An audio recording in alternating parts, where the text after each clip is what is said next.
नमस्कार, मैं कमलेश कबीर आपका एक बार फिर स्वागत करता हूं इस नए एपिसोड में। आज हम बात करेंगे राम रहीम की, जिसको बहुत से लोग संत भी मानते हैं, कुछ लोग उनको बलात्कारी भी मानते हैं, कुछ जो है वो हत्या के दोषी भी मानते हैं। तो ये दोनों चीज़ें जो है वो मिली-जुली जो है वो देखी जाती है। लेकिन वीडियो इसके ऊपर बनाना क्यों ज़रूरी हो जाता है, हम उसी का इस पूरे अंक में जो है वो विश्लेषण करेंगे।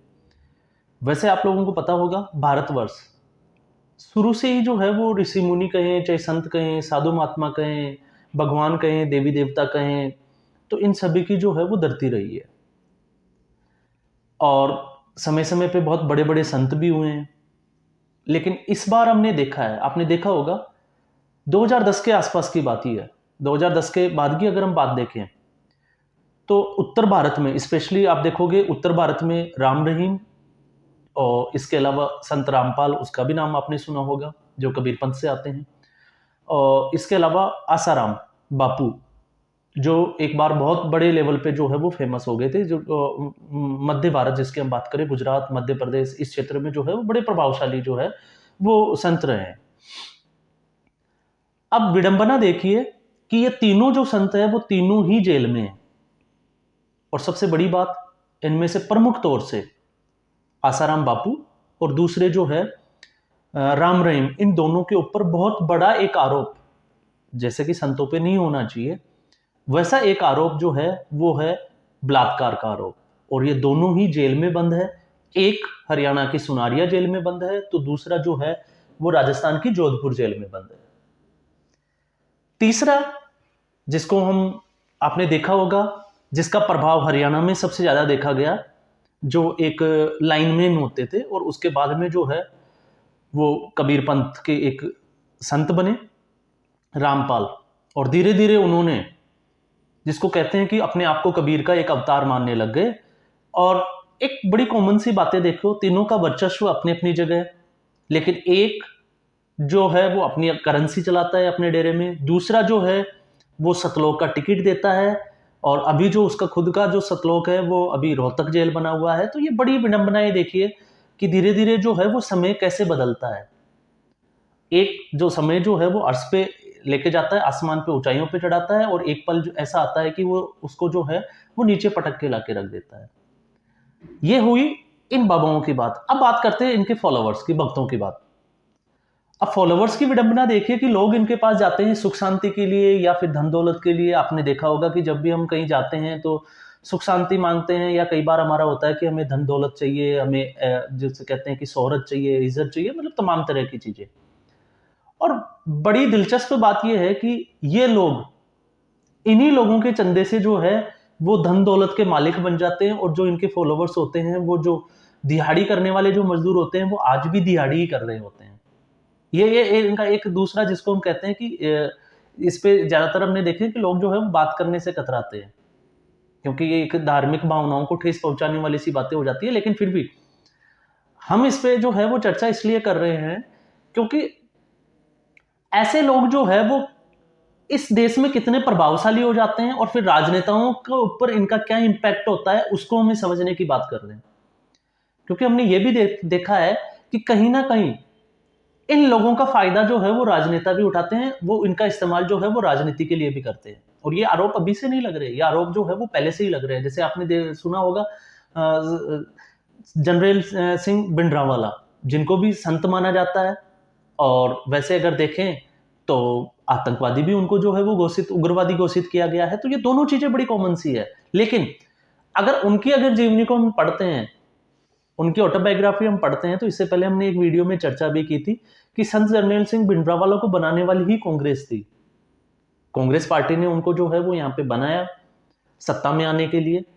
और जब जनरल सिंह भिंडरावाला के फॉलोवर्स बढ़े और वो अपनी मनमानी, या इसको हम कह सकते हैं कि जब वो अपनी बातों पे जो है वो सरकार से ऊपर के ओहदे पे जब चल जाने लगे, तो फिर उनको कांग्रेस ने किस तरह से जो है उनको मरवा दिया गया। ये बड़ी दिलचस्प चीजें जो है वो देखी गई है। तो ये दोनों कॉमन सी चीजें हैं। राजनेता जो है वो एक, जब इनके फॉलोवर्स की संख्या इतनी बढ़ जाती है तो राजनेता जो है वो उनके दर पे जो है वो पहुंच जाते हैं। जैसे अभी आपने देखा होगा, एक नए जो महात्मा बने हैं बागेश्वर, बागेश्वर धाम की अगर हम बात करें तो वहाँ पे भी जो लोग हैं, लोग फॉलोवर्स लाखों में उनकी संख्या जाती है, उनकी एक कथा होती है, लाखों लोग पहुंच जाते हैं। 5 स्टार होटल्स में रहते हैं। आप इनकी लाइफ स्टाइल भी देखिए, वैसे अगर देखें तो कहते हैं कि संत और साधु जो होते हैं, जो पहले के जो ऋषि मुनि होते थे, वो जंगल में रहते थे, जमीन पे सोते थे, लेटते थे चटाई बिछा के, वो ऐसो आराम से दूर होते थे। लेकिन आज के जो संत है, वो आप देखोगे कि वो जंगल में नहीं सोते, वो जमीन पे नहीं सोते, वो करोड़ों रुपए के बेड पे सोते हैं, उनके आलीशान बंगले होते हैं, घूमने के लिए बीएमडब्ल्यू और मर्सिडीज जैसी गाड़ियां होती है, एरोप्लेन होते हैं। लोग जो है उनके दर पे जो है वो पैसे फेंकते चले जाते हैं। ये जो है वो देखा गया है। अब नॉलेज क्या है वो आप अंदाजा लगा सकते हैं। और ये मैं हवा में ये बातें नहीं कर रहा, ये आप देखिए, शुरू से आप उठा के इनकी आप देखिए, इतिहास पढ़ते चले जाइए, आपको पता चल जाएगा कि अभी जो है वो कितना पाखंड है, कितना ढोंग है, कितना अंधविश्वास है। ये बात हुई अंधविश्वास की, और कैसे ये लोग अंधविश्वास का फायदा उठाते हैं, ये आपने देखा ही होगा। अब हम बात करेंगे राजनीति की। और राजनीति के हिसाब से अगर हम देखते हैं तो हम बात करते हैं राम रहीम की। आपने देखा होगा, जब भी उनको पैरोल या फल्लो मिलती है तो उसके बाद में राजनीतिक सुर्खियां और इनके विपक्ष में काफी जो लोग हैं वो खड़े हो जाते हैं। ऐसा क्यों होता है, उसके ऊपर हम एक नजर डालेंगे। जेल की नियमावली के हिसाब से अगर हम देखते हैं तो कोई भी व्यक्ति जो है वो 10 सप्ताह, एक साल में कोई सजायाफ्ता जो कैदी होता है, वो 10 सप्ताह का मतलब होता है 70 दिन के आसपास जो है वो पैरोल पे बाहर रह सकता है। ये पूरे साल का एक आंकड़ा है। और जिसको 10 वर्ष से अधिक अगर सजा दी गई है तो वो 4 सप्ताह के लिए जो है वो जेल से बाहर रह सकता है। ये जेल की नियमावली कहती है। लेकिन राजनेता अपने वोट बैंक के लिए जो है इन लोगों के पास जाते हैं। और 2014 में आपने देखा होगा कि राम रहीम के डेरे की अगर हम बात करें तो ये एक दिन पहले जो है वो चुनाव से एक दिन पहले ही डिसीजन लेते हैं कि किसको वोट देना है। फिर उसके बाद में अपने अनुयायियों को इसके बारे में जो है वो बताया जाता है। तो जो 2014 में हमने देखा कि इन्होंने बीजेपी का समर्थन किया था और उसके बाद भी बीजेपी की पूर्ण बहुमत की सरकार बनी थी हरियाणा में। अब दो अगर आरोप जिसकी हम बात करें, एक साध्वी से आरोप, बलात्कार के आरोप में, और दूसरा जो है आपको पता ही होगा छत्रपति रामचंद्र छत्रपति जो एक पत्रकार थे, उनके हत्याकांड, और डेरा के प्रमुख जो पुराने जो प्रमुख थे, प्रबंधक, उनकी हत्या में जो है इनको सजा सुनाई गई थी। अब दोनों जो है इनके ऊपर गंभीर आरोप है, 20 साल की इनको सजा सुनाई गई है। लेकिन सजा सुनाने के बाद में जब ये जेल गए उसके बाद में इनको लगातार जो है वो फरलो के ऊपर बाहर भेजा जा रहा है।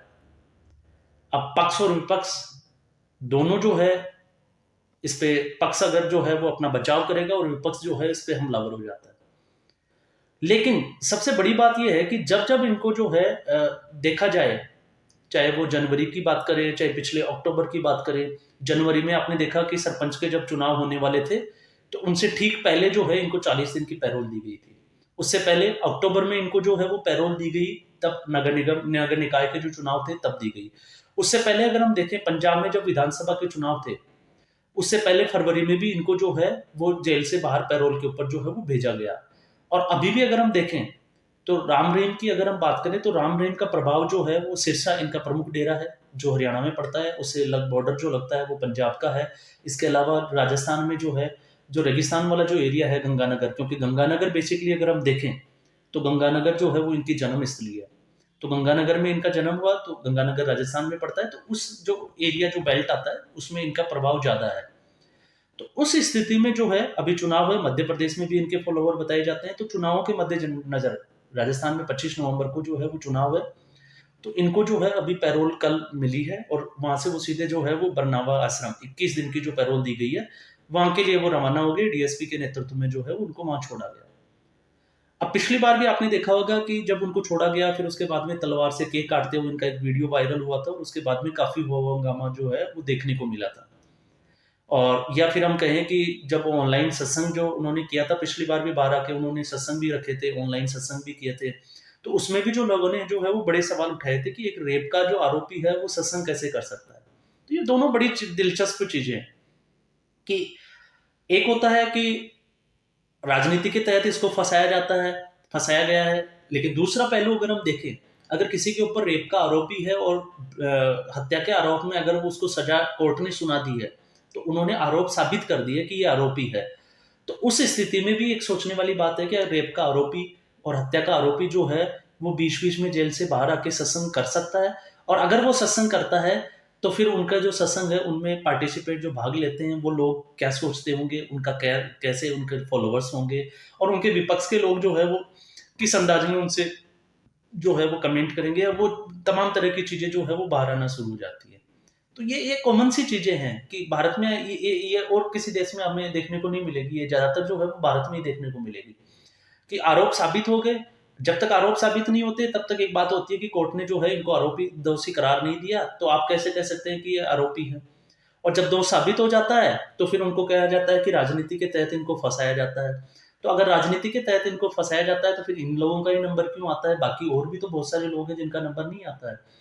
तो ये बड़ी दिलचस्प चीजें हैं कि एक बहुत नीचे तबके से लोग निकल के आते हैं, फिर ऐसी चीजों में वो पढ़ते हैं, अंधविश्वास कहें चाहे कुछ भी कह सकते हैं, हम इन चीजों को नाम दे सकते हैं। और फिर उसके बाद में जो ये लोग जो है वो शान शौकत और करोड़ों रुपए अरबों रुपए की जो है वो प्रॉपर्टी के वो मालिकाना हक जताते हैं, हक, और प्रॉपर्टी इकट्ठी भी कर लेते हैं, और उसके बाद में ऐशो आराम की जिंदगी जीते हैं। और जब फिर ऐसी घटनाएं होती है फिर उनको राजनीतिक, क्योंकि हमने रामपाल के उसमें भी देखा था जो अपने आप को जो है वो कबीर का अवतार मानता था, लेकिन उनके डेरे से जो है वो उन्होंने जब समर्पण नहीं किया, जब पुलिस वहां गई, फिर उसके बाद में वहां हथियार मिले, हाइड्रोलिक वो चेयर जिसके वो गायब हो जाते थे, दूसरी जगह निकल जाते थे। तो ये तमाम तरह की जो चीजें हैं वो इनके साथ देखने को मिलती है। तो ये बड़ी एक दिलचस्प है, इस पे वैसे लोग जो है वो वीडियो बनाने से कतराते हैं, लेकिन फिर भी मैंने सोचा कि इस पे जो है वो बात करनी चाहिए कि लोग जो हैं इस बारे में क्या सोचते हैं। अगर आपके कोई सुझाव है, कमेंट्स है, आप इस बारे में क्या सोचते हैं, तो कमेंट बॉक्स में जो है वो कमेंट जरूर छोड़ें, क्योंकि मैं भी चाहूंगा कि इसको पढ़ें कि लोग जो है वो क्या सोचते हैं। कितने लोग जो है वो ये सोचते हैं कि नहीं इनका राजनीतिक फायदा उठाया गया है, कुछ लोग ये भी मानते होंगे कि नहीं ये दोषी है तो इनको जो है इन चीज़ों से दूर रहना चाहिए। तो तमाम तरह की चीज़ें जो है वो मिले-जुले इसको हम कह सकते हैं कि प्रतिक्रियाएँ आना शुरू हो जाती है। तो आज के अंक में बस इतना ही, फिर हम एक नए एपिसोड के साथ हाज़िर होंगे, तब तक के लिए धन्यवाद।